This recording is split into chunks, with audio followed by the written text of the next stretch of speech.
Այսօրվա մեր նոր դասի թեման է ձեռքի բեկորային նռնակներ թեման։ Այսօր մենք ուսումնասիրենք ինչ է իրանից ներկայացնում ձեռքի բեկորային նռնակները, նրանց մարտական բնութագրերը, անվտանգության կանոնները եւ այլն։ Ես կխնդրեմ մի քանի րոպե միասին նայենք ձեռքի բեկորային նռնակների մասին այս հայկական տեսահոլովով։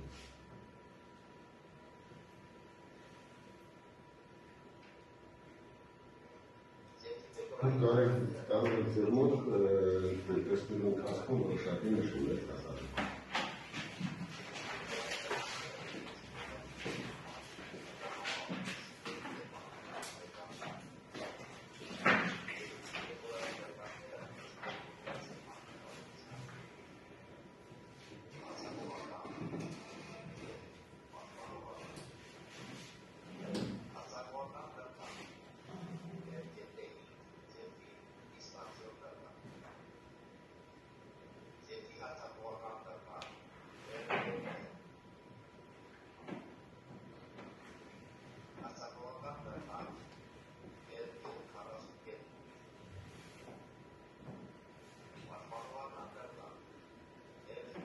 Շարունակություն դարձրեք անվանումների։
Հիմա նայեցեք ինչպես է տեղի ունենում պայթյունը, խնդրում եմ ուշադիր նայեք։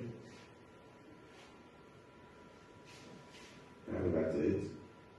այդպես լույսնում է։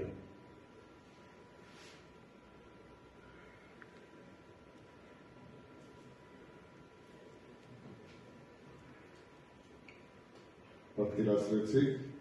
Տեսախելումից հետո եկեք մանրամասն նորից ուսումնասիրենք ձեռքի բեկորային նռնակների տեսակները մարտական բնութագրերը։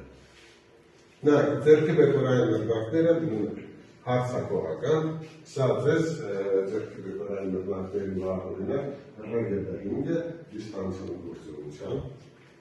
հարցակողական։ Հաջորդը ռեգը 42 ստեղծվել է 1942 թվականին մահացու բեկորների ձեռնաշարժարը 25 մետր, քաշը 425 գրամ։ Պաշտպանողական F1 նռնակ։ Զինվորներն այդ երբ անվանում են վենի ու շահրի մոնկական անանաս, քաշը 600 գրամ, մահացու բեկորների ձեռնաշարժարը բռնկիչի տեսակը ուզրեգրմը, բռնկիչի դանդաղիչի այրման ժամանակը 3-2-4 վայրկյան։ Ինչ եք կարծում, ինչու է այս փառաքշական անունը ստացել ֆերմի ու շալիմոն, կանանաս, Իմ կարծիքով քանի որ այն նման է կիթոնի։ Ճիշտ է։ Ես ես ուսումնական վերել եմ, կամ նախին ուսումնասիրել, նման է, չէ, իսկական կիտրոն։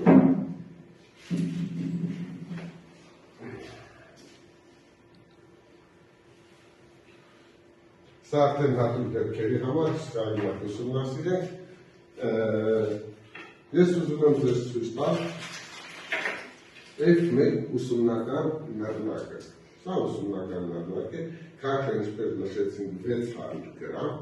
սա բռնկիչը, ընդ որում սիրելի աշակերտներ հիշեք, որ տեղափոխելիս նռնակը եւ բռնկիչները տեղափոխվում են առանձին, երբեք չի կարելի միասին։ Միայն մարտական գործողությունները սկսելուց առաջ արդեն ամրացվում է։ Ունի իր մեջ 60 գրամ տրոտիլ, բռնկիչը ամրացվում է, պտտվում է մինչև վերջ եւ արդեն նա մարտական գործողության համար պատրաստ է։ Ինչի համար է սա կոչվում պաշտպանողական, ով կարող է ասել։ Խնդրեմ։ Իմ կարծիքով կոչվում է պաշտպանողական, քանի որ եթե տարածքի շարապիվը մեծ է, դա օգտագործվում է պաշտպանող կողմը։ Շատ ճիշտ եք նկատել։ Նայեցեք, F1-ի բեկորների, մահացու բեկորների ցրման շարավիվը 200 մետր, այսինքն սա կարելի է նետել միայն թաքստոցից։ Եթե թաքստոց չլինի, բաց տարածության վրա, եթե նետեցին, բնականաբար բեկորները նետող են թխվեցին։ Պարզ է։ Հաջորդը։ Սա ռեգետային նռնակի նորից ուսումնական տեսակն է, սա կոչվում է հարցակողական, ինչի համար կոչվում է։ Ինքան Թերեզա։ Ռեգետայինի նստեք բեկորների ծխվար շարավի վերաշեգան, ինչև 25 մետր։ F1 նռնակը, սա ֆրանսիական նախատուկ ունեցող նռնակ է, առաջին անգամ ՌՍՖՍ-ում զինված ուժերի կիրառության մեջ մտել 1927 թվականին եւ պատկերացրեք այնքան կատարելագործված է, որ շատ չնչին փոփոխությունների ենթարկվել եւ կարելի է ասել, որ մինչ այժմ այն իր դերը կատարում է փայլուն ձևով եւ եթե ուշադրություն դարձնենք նայեք F1 նռնակի պայթուցիչի դանդաղեցի այման ժամանակը 3.2, մեխանիզմի գործողության սկզբունքը հեռագործ, դիսկավորված նռնակի քաշը 600 գրամ, նռնակի ներկան միջին հեռավորությունը մոտավորապես 35-ից 45 մետր։ Ձերքի բերգորային նռնակների բնութագրերի ուսումնասիրելիս նայեք մենք ունենք ռեգետային, որի պայթուցիչի դանդաղեցի այման ժամանակը 3.242, F1-ին է նորից 3.242, բայց նայեք մեխանիզմների գործողության սկզբունքներին ռեգետայինը հեռագործ է, իսկ ռեգետոր հարվածային։ Պարոն Զինվեր, ինչ է նշանակում հեռագործ և հարվածային։ Ճիշտ ասացիք։ Հարվածային մեխանիզմով աշխատող նռնակները պայթում են անմիջապես արգելքի հանդիպելիս։ Այսինքն նետերից հանդիպեցին արգելքի անմիջապես պայթում է տեղի ունենում։ Իսկ հեռագործ նշանակություն ունեցող այս նռնակները սրանք պայթում են թռիչքի որոշակի պահ, այսինքն որոշակի ժամանակահատված եթե անցավ, նրանք ակնթարթորեն պայթում։ Բացի այդ մեջ գոյություն ունեն նաև հատուկ նշանակության նռնակներ, քիմիական, ծախածքյուր, խրճիծող, լուսադարնային։ Այս նռնակները նախատեսված են հատուկ գործողությունների համար եւ կխնդրեմ նա բարձրաձայն մյուսների համար Ունեն կուրացնող հատկանիշներ 30 վայրկյանից 1 րոպե մինչև 165-ից 185 դեցիբալ, որը կարող է մարդուն խլացնել մինչև 6 ժամ։ Կիրառվում է հատուկ օպերացիաների ժամանակ մինչև 0.4 կգ։ Բոլոր նռնակները հմուտ զինվորը կարող է նետել 40-ից 50 մետր։ Բեկորային նռնակները բաղկացած են պատյանից, պայթուցիկ դիսկից և բնիկից։ Շնորհակալություն։ Նաև հատուկ նշանակության նռնակները, սրանք նախատեսված են հատուկ, եթե ահաբեկչական որևէ գործողություն է կատարվել ահաբեկիչներին վնասազերծելու համար։ Նպատակ ունեն այդ հատկություններով շշմեցնել, վնասազերծել տվյալ հանցագործներին և գործողությունները հասցնել վերջնական նպատակին։ Այդ կերպ հիշեք, որ նռնակները նաև անվանում են գրպանի հրետանի, քանի որ շատ հեշտ է գրպանում պահել, այսինքն ցանկացած պահի կարելի է օգտագործել հակառակորդի դեմ, և նռնակները հիշեք հիմնականում կիրառվում են այն դեպքերում, երբ կա հակառակորդի զինված ուժերի կենտրոնի ուժի կուտակումներ կամ հակառակորդը գտնվում է այնպիսի դիրքում, որտեղ նրան հրացքային զենքով վնասազերծել կամ ոչնչացնել հնարավոր չէ։ Նռնակները նետելիս պետք է հաշվի առնել նաև, որ խոչընդոտ չհանդիպի, այլապես հնարավոր է նետելիս խոչընդոտ հանդիպի և նռնակը պայթի կամ հետկլորվի ու բնականաբար կվնասի այս նռնակը նետողը։ Այսպիսով կարող ենք ընդհանուր հայտարարել կա, որ ձեռքի բեկորային նռնակները ժամանակակից համազորային մարդկանց ունեն անփոխարինելի դեր և իրենց մարտական հատկություններով թույլ են տալիս կատարել ցանկացած մարտական առաջադրանք, եթե զինվորը գիտի դրա մարտական բնութագրերը հմուտ է և կարող է կատարել տրված մարտական խնդիրները։ Ինչ հարցեր ունեք։